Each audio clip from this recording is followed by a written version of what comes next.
Before we begin, can I ask one small favor? If you like the show and the conversations we're sharing, it would mean the world to me if you could subscribe to the show and follow along on whatever platform you're listening to this on. You may not know it, but by simply subscribing, you are helping us in a big way to continue creating and sharing our quiet conversations.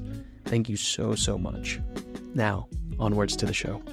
Over 40% of the people who experienced high levels of stress died. 99.9% of people I see in my clinic as a clinical psychologist will come in and the first thing they say is, I'm stressed and want to basically find ways to manage it. But essentially, it's pressure. It's anytime something in our external world causes us to feel tense under pressure. And it's different from anxiety in that it's the pressure rather than the worry that continues in the absence of the stressor, which is what anxiety is.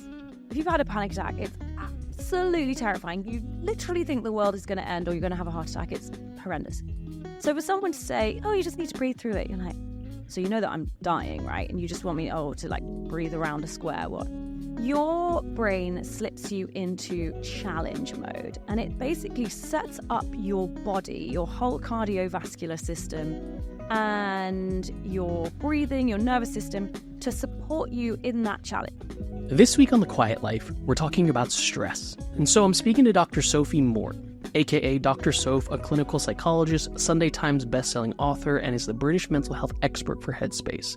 Now, through her work, Dr. Soph aims to get psychology out of the therapy room and into people's lives in a way that makes sense. She has helped thousands manage their emotional well-being by sharing her psychological expertise and up-to-date research on her social media, her blog, and through her private online practice, and most recently through her books, Unstuck, 5 Steps to Break Bad Habits and Get Out of Your Own Way, and A Manual for Being Human. I hope you enjoy this episode. Now onwards to the show. Soph, welcome to the show. Thank you so much for joining. Thank you so much for having me. It's so nice for me because obviously we're friends as well. And so getting you here to have a conversation around the nuances of stress, we'll talk about that in depth, but it is really nice to kind of be able to share conversations with friends who you and I get along and probably agree on a lot of things around the world of this wellness space. But the conversation that we're talking about today essentially is, what is stress? What do we not know about stress? And what should we know about stress? So let's start there. What actually is stress? So again, even answering that's quite difficult because so many people, even across different kind of research domains, kind of the people who really should know often share slightly different versions of what stress is. But essentially, it's pressure. It's anytime something in our external world causes us to feel tense under pressure. And it's different from anxiety in that it's the pressure rather than the worry that continues in the absence of the stressor, which is what anxiety is. So do you think there's a lot of times where people label something stress when it shouldn't be stress, or blend stress and anxiety together when it shouldn't be? Yes, so I think stress is the main word we use for any time that things get difficult. So, for example, probably 100% of people I see in clinic, that's quite a grand thing to say. Let's be a bit more reasonable. Let's pull the percentage back. 99.9% of people I see in my clinic as a clinical psychologist will come in and the first thing they say is, I'm stressed and want to basically find ways to manage it. And this is kind of the catch-all phrase of, I don't feel good, I feel under pressure, something is about to give and I need to do something about it. And actually, you know what, I'm all for these kind of shorthand words that say something's wrong. But more often than not, we'll have that initial conversation. I'll be like, okay, so I've got an idea of what stress means. What exactly are you experiencing? How does that show up day to day? And more often than not, again, it's like someone's experiencing anxiety, someone's experiencing maybe intrusive thoughts, maybe someone's procrastinating, self-sabotaging. So if stress is our catch-all, totally fine. It's become a blended word for everything. But when we really get into the kind of nitty-gritty of why someone's struggling, we need a little bit more than the word stress. We need to know, what is it that you're going through and what do you need help with? But how does someone understand that if they don't have access to a psychologist, support? Like if you're literally just Googling something or trying to figure it out, where's the best place to start as far as maybe understanding what stress is for me, what it's not? I have a best hope when you say this, which doesn't really answer your question, which is about the future of how we teach emotional well-being and mental health in schools. You know, it's already been brought into the curriculum, but it's a whole different conversation that I would really like it to be, that in the future, teachers who've been trained really well around this and kids get this really essential understanding of what's stress, what's fight or flight, when do we need to worry about it. But for now, if you're going through a difficult time, I think the internet is a mixed bag of places to find out what stress is and what you're struggling with. So I always recommend to people, look for a qualified therapist, psychologist. Look for maybe a research article. Look for a magazine article that's been contributed to by someone who has a qualification that can explain what each of these things are. But kind of rough and ready understanding is, if you're feeling under pressure, not really need to be a big deal unless it's getting in the way of your day-to-day life. If you're worrying continuously about the future, things you've done in the past, and it's giving you this kind of tight-chested, heart-racy feeling where your thoughts are always spiraling, that may be that you're experiencing something more like anxiety. If you're starting to feel kind of hopeless, as if you're being pushed down, as if the future doesn't feel that bright, you're maybe slipping into more, and again, I'm using this word just as a catch-all term, this kind of more sad, low mood, depressed kind of position. I'm not saying you have depression. In terms of the basics, those are probably the three that you need to know to start out. And actually, we're in a kind of exciting time. People are sharing more and more free information about psychology on social media, in books, on blogs. The issue with that is I now also hear people come to me and say, I'm experiencing anxiety, for example. And then they'll tell me what they're going through. I'm like, actually, that's not quite anxiety. It's this, isn't that? Find someone who hopefully has the education to say what needs to be said. Follow them, talk to your friends, and don't really worry too much about getting the words wrong. Essentially, what matters is, are you struggling or not? If so, you deserve some kind of support. Yeah, so it's like what I tend to say when I'm talking to people is like, use Google to figure out what you feel like for dinner, not on what you feel like you could figure out to make your whole life and well-being and mental health better. That's very nice. Right. So, but it's that thing of like, someone presented themselves of saying they had anxiety, but it wasn't. What's the typical thing that it is when it's not? I'm going to give you a couple of answers. Yeah. A very common thing that I see in my clinic is people will come to see a therapist and they will say, I'm experiencing all of these symptoms. I'm really worried about what this means for my mental health. I can't focus. I can't concentrate. I'm struggling with remembering things. I'm not sleeping, blah, blah, blah, blah. I don't mean that in an undermining way. I just mean we all know those feelings really well. And they'll say, I'm really worried that I've got an anxiety disorder. I'm really worried I've got some kind of condition that I wasn't aware of. I'm like, right, talk me through your life. And at the end of the day, what we'll find out is that this person is either so filled up in terms of their to-do list and what, is required of them each day, or so busy that they're unable to prioritize sleep. For example, new parents. That the symptoms, those things that they've come to see me, aren't actually a sign of, for example, an anxiety disorder. They are purely symptomatic of being overwhelmed, overworked, and not having slept properly. For an example, I can't tell you how many new parents I will meet who will say, if we can find a way to set up your environment so that you're actually able to sleep, I think all of these symptoms will go away. I have to do that all the time, and it's kind of a lovely thing, right? Because you get to say to someone, actually, you're not really struggling with something that's directly mental health related. You're exhausted. So sometimes people will come, it's anxiety, it's actually that they're not sleeping, they're not eating, they're not exercising, all the stuff that makes them well is just not happening. Another thing that I was going to say is, and this is kind of a tricky one because unless you've experienced this, it sounds kind of like I'm talking about magic. My supervisor used to say to me that people struggle with the things that they cannot name, that they cannot speak. So often, again, people are like, I'm feeling anxious, I'm feeling stressed, I think it's because of X and Y. They'll come to therapy and you'll find out it's something totally different.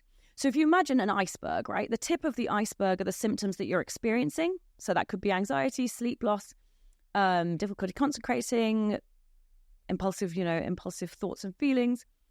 But underneath that iceberg, there could be hundreds, if not probably thousands of reasons that you feel that way.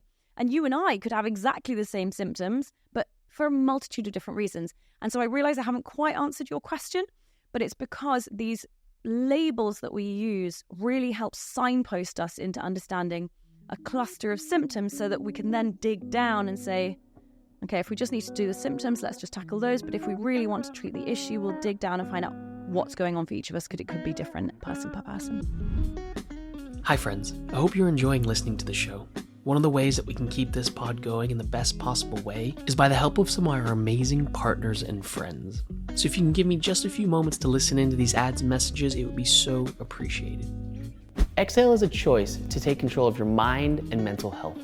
Welcome to the Just Breathe course for breathwork and meditation, our 6-week program to help you breathe better, reduce stress, and regulate the nervous system. Hi, I'm Michael James Wong, meditation and breathwork teacher and founder of Just Breathe. And my life's work is dedicated to helping as many people as possible quiet the mind using the power of breathwork and meditation. And that's why I created Exhale. This course brings together my 20 years of experience studying, sharing, and teaching these practices in the real world. Inside the course, you'll gain instant on-demand access to over 100+ videos, lectures, technique tutorials, and guided breathwork and meditation practices dedicated to helping you create a personal and powerful ability to respond to any and all of life's big and small stressful moments. In this course, you'll learn my unique perspective and agnostic approach to help quiet the mind and regulate the nervous system. Each week during the course, you'll be invited to join our live Zoom sessions where I'll share and discuss with you both the science and the wisdom of these quiet practices. And even more, I'll be joined by some of the world's most well-respected psychologists and neuroscientists to help us understand even further. We'll talk about the nuances of stress, the science of stimulation and how we regulate the nervous system, and how to rewire your brain for the better. And what I love most about this course is you're not just joining me, you're joining a community of like-minded people all around the world who are dedicated to learning more, building their personal practice, and understanding how to use breathwork and meditation to change our lives for the better every single day. As a reminder, you'll get on-demand and lifetime access to the course material.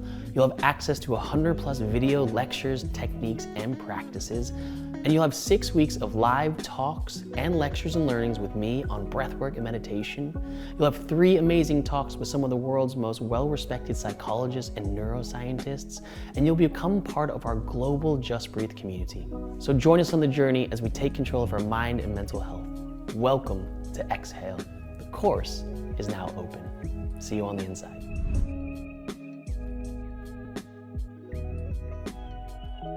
No, but that does really answer it, and it kind of goes really well hand in hand with the work that we do in mindfulness, meditation, well-being, is that we often talk about that we use the practices, let's say meditation, as a way to create indescribable experiences, ones that are felt, embodied experiences, ways that you can bypass the intellect. But the point of that is not so that you stay there forever.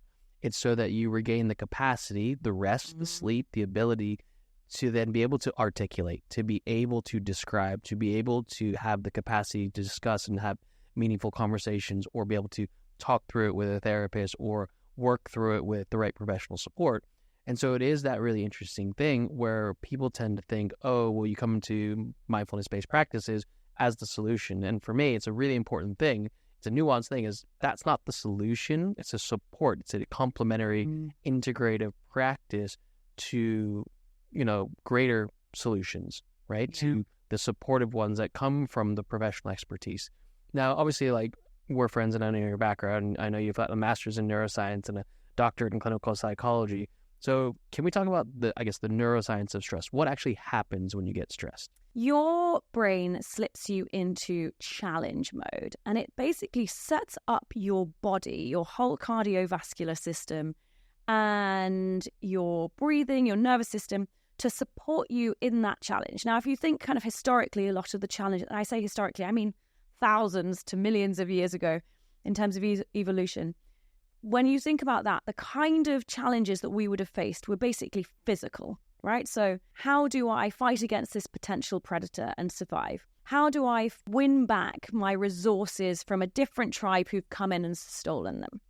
So this means any time that you feel under challenge, under threat, you're in this position of pressure, stress, your body responds by making it so that your heart starts to beat that little bit faster. You start breathing more quickly. The energy is being basically brought into your body and pumped around at speed, so you have more oxygen for your brain for the thinking aspect that we'll talk about in a moment, and so that you have the energy in your arms and legs to run or fight. So the moment you're under stress, your body is basically preparing you for, I was going to say fisticuffs, and I was like, we're not in like the 16th century, but why not? We're going to use that for now. Fisticuffs. Then what else happens, for example, is that because you don't need your stomach or your bowels in a fight, those areas start to kind of shut down, as in blood leaves those areas to go to your limbs. And that's why you can start to experience butterflies and that urgency around needing the loo. Now, in terms of what you might need for thinking during these situations, at first, with a little bit of stress, so a little bit of this system activation, as the oxygen starts pumping to your brain more quickly, you start to think more quickly. You're able to focus more easily. You're able to come up with solutions to potential problems at a faster pace than when you weren't under threat. The issue is, if you feel like this stress, maybe it's something like a presentation or a talk like this. Yeah. If you feel like this situation is something you've got under control, it's not a big deal, it's actually not going to threaten your kind of livelihood, that's when you're going to get this positive effect of stress. If you have negative beliefs about how you are in presentations, if there's thousands of people in the audience or someone starts heckling you, those positive kind of oxygen racing to the brain, your prefrontal cortex is acting really well, you're like thinking at speed, can start to go in the opposite direction. Instead, prefrontal cortex, kind of, I'm oversimplifying, but this important part of your brain goes offline and is kind of overruled by this threat system instead. So you start responding rather than thinking.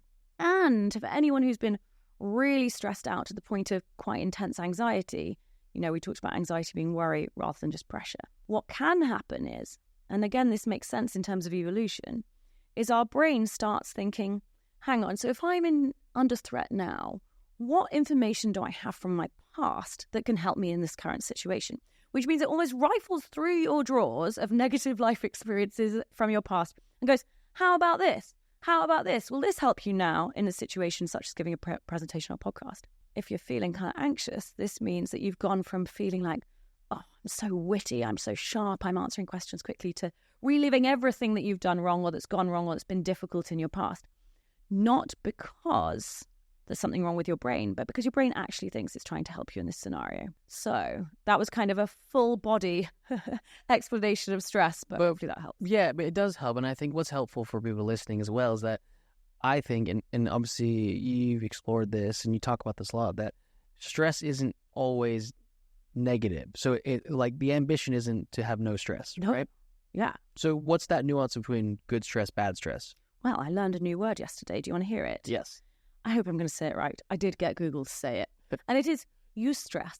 Oh, EUSTRESS. Have you heard it? No, as in it's a new stress, or just as in you're saying you are a stress? No. Like eustress, like euphoria, EU, that kind of thing. So eustress is the version of stress that is positive. This is where you get that kind of motivation, concentration, that feeling like you're almost invincible.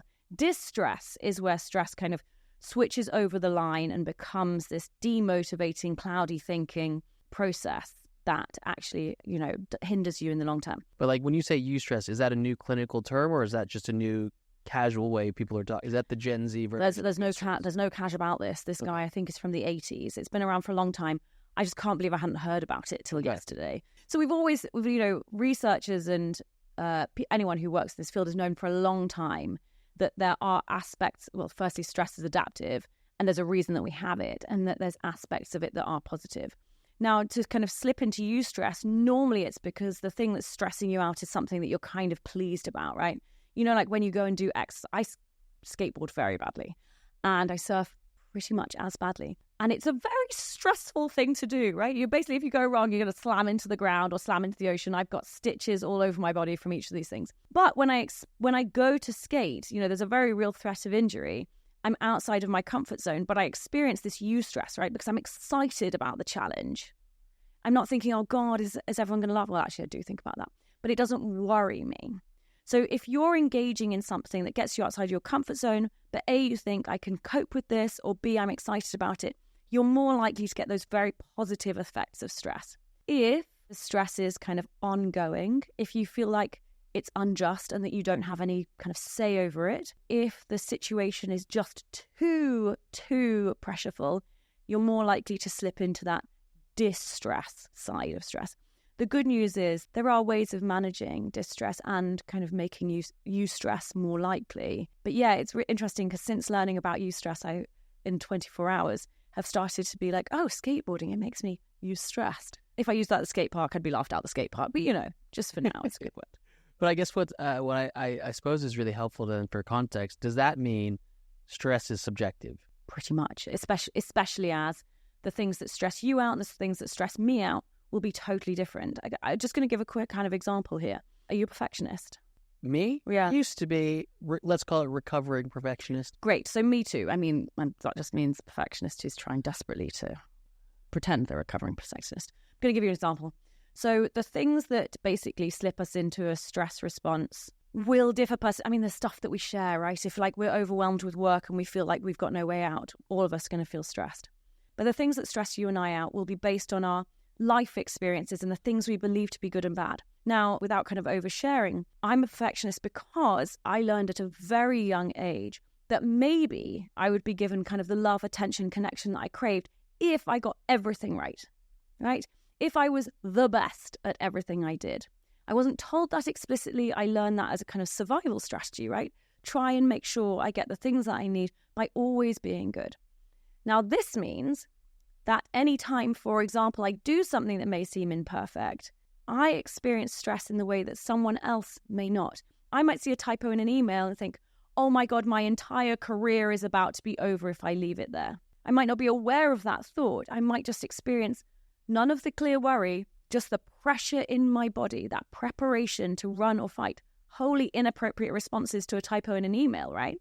Each of us have different causes for stress. And this is actually kind of cool because once you find out, okay, what was it that caused me to be stressed in that moment?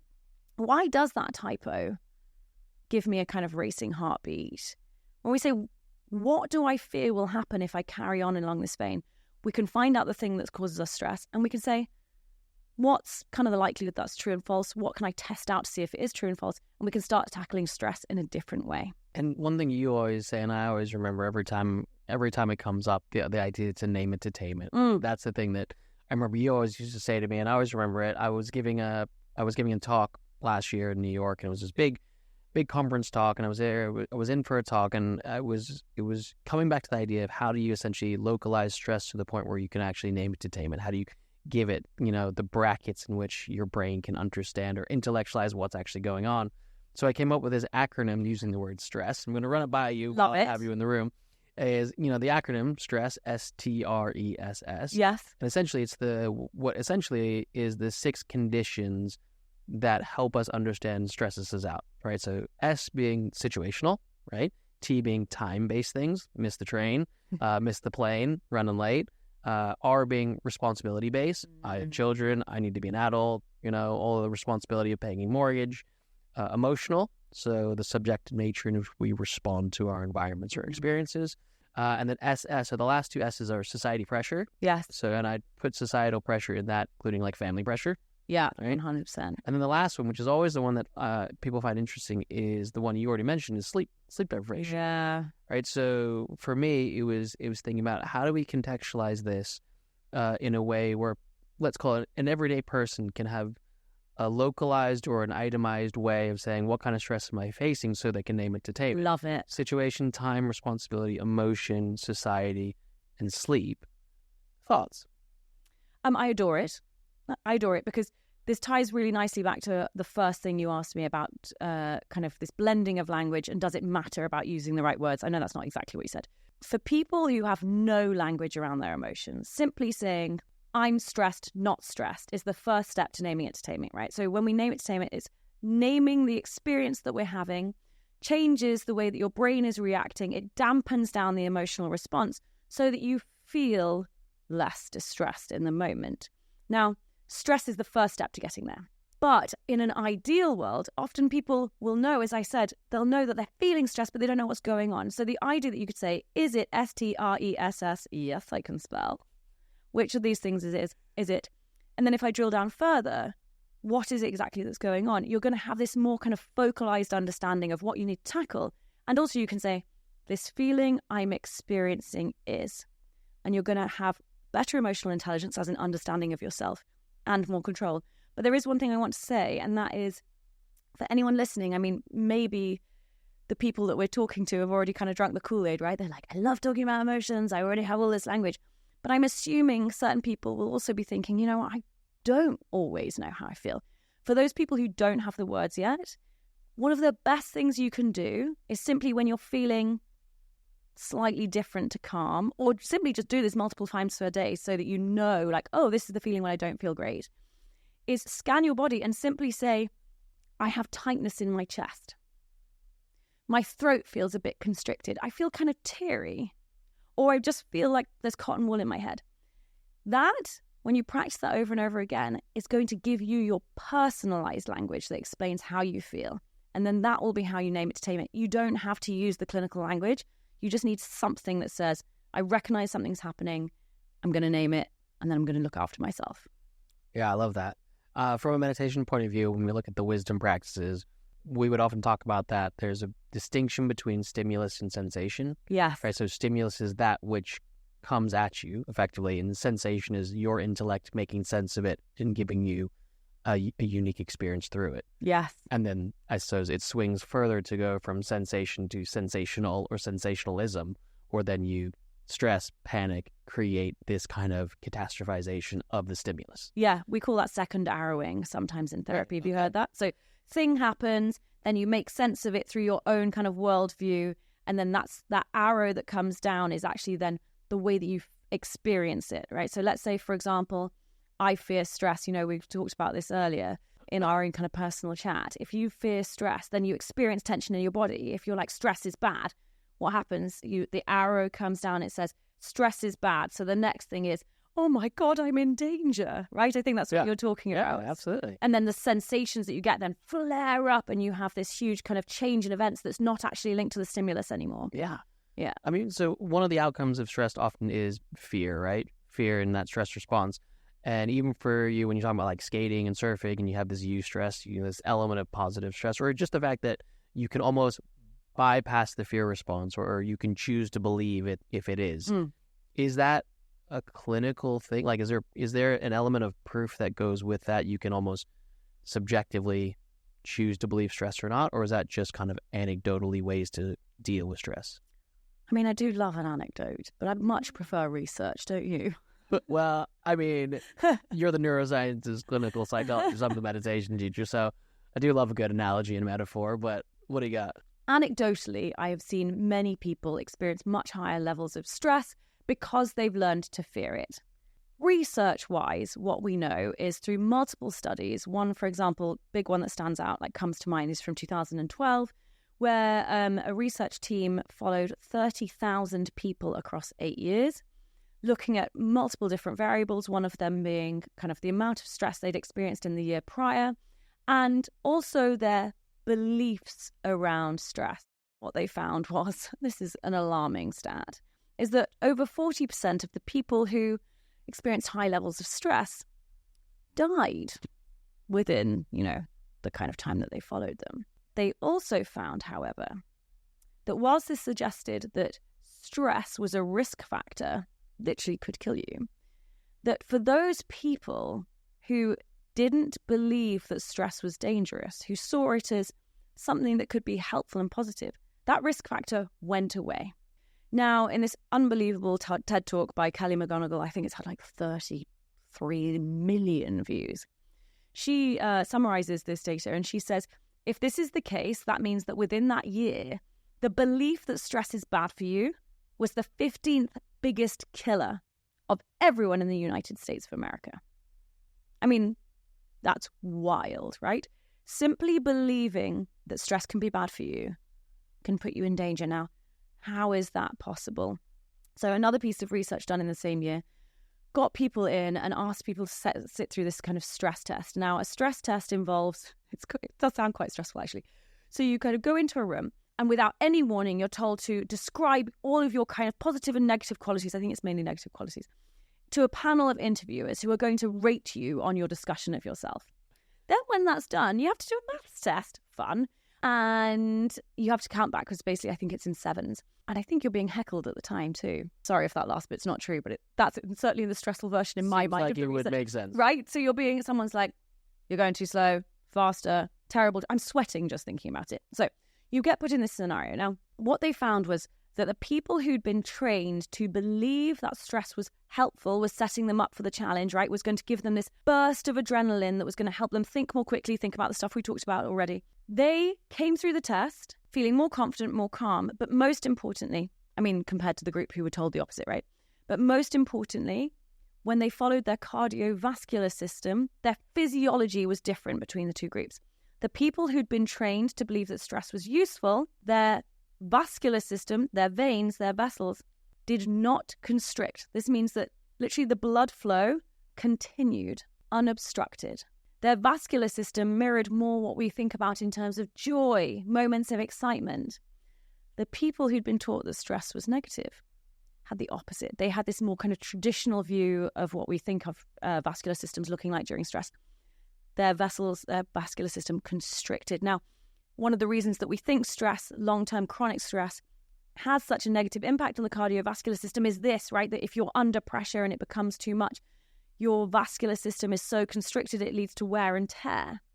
In terms of trying to come back to eustress, right, this positive stress, in a way that's within your control, this kind of research shows that one of the most effective strategies you can have for stress and managing stress is saying, stress is something that is preparing me to do well. This is something that I can make my friend. This is something that's going to help me because it's going to change the way your body's made up. Now, I really need to be clear that I think historically we've had this kind of way of pretending stress isn't a big deal. It's led companies to overwork people, to ignore the fact that the workforce are so stressed they're burning out. I do not want this piece of research to mirror that. I'm not saying that the way that you experience stress is solely down to your beliefs around it. I'm saying that you have more power over your experience of stress than you realize, and also take stress seriously. Yeah, of course. But when you talk about people trained to believe that stress can be seen as valuable, what does that training actually mean? Is that like sitting down with someone like you, or is that like doing a bunch of kind of stress games and going to kind of escape rooms? Like, what is actually what is the stress training? If I tell you it's the latter, can we go to one? Yes. Okay. We're in one now. Okay. So to be honest, it could be as simple as hearing this conversation, right? It's whatever changes the way you believe something at the heart level, not just the head level, right? So not just hearing it logically. So if you can gather information that tells you what stress is, how it exerts your body, and gives you lots of examples that fit your belief system, that says, oh yeah, you know what, there was that time when, for example, I didn't meet the deadline at work until I was under pressure. Oh yeah, it was when there were more people in the room for that talk that I actually performed better. If you can start then adding your own personal data to the information that you receive, that is the level of training that you need for the moment of stress, not to be like, oh, intellectually I understand that this should be good for you, to this heart level of, I believe that even though this moment feels difficult, it could be helpful in some way. Yeah, and I think a lot of belief comes from lived experience. So that element of conditioning, right? So if you're a race car driver, you've spent a lifetime conditioning yourself to be in an adrenaline state while being probably cardiovascularly hyper-stressed. Oh, well, yeah, sorry, yeah. But hyper-stressed, but also being able to manage that in a way where it doesn't become erratic or irrational. Yeah. Is that right? 100. Sorry, I meant stress as in like literally the pure pressure that race car you're drivers in a are under. hyper-stressed environment. Yeah, extremely. Their necks are so thick just to manage the level of pressure they're under. But exactly, they're trained by rote, really, doing things over and over again so they come to you naturally during your time of stress. So yes, personal experience is the way that you stop listening to people like us and start believing, in your own personal way so you can use it in your own life. Do you have any examples of maybe what I might call like gentle conditioning or everyday realistic conditioning, as opposed to like go find a race car or go step into traffic? Oh my God, please don't go step in traffic. Can I give you a personal one? Yeah. Okay. This isn't that gentle, but this is when I first really experienced the difference between the first experience, what we call the head-heart lag, right? Believing something in your head, learning it in your heart. At 18, I had panic attacks, and I was told breathing exercises were the solution. Now, I'm sure many people listening have heard a million times, oh, you're stressed out. I mean, I tell people this all the time. Go and do a breathing exercise. Now, if you've had a panic attack, it's absolutely terrifying. You literally think the world is going to end or you're going to have a heart attack. It's horrendous. So for someone to say, oh, you just need to breathe through it, you're like, so you know that I'm dying, right? And you just want me, to like breathe around a square, what? And I remember at first being given these exercises, and I've been taught very appropriately and correctly the science behind why it would work. So I started over time to believe it in my head. But then the next time I started to experience anxiety, I went to do the breathing exercise and my head was like, this will work. And my body was like, no, it won't. You're in danger. Throw the breathing exercise out. It took me practicing those breathing exercises like my life depended on it, because it kind of did whilst calm, for me able to dare to use it in the moment when I was having a panic attack. The first time I used it, and there was even a 1% decrease in my symptoms, I was like, oh, that's it. That's what they're talking about.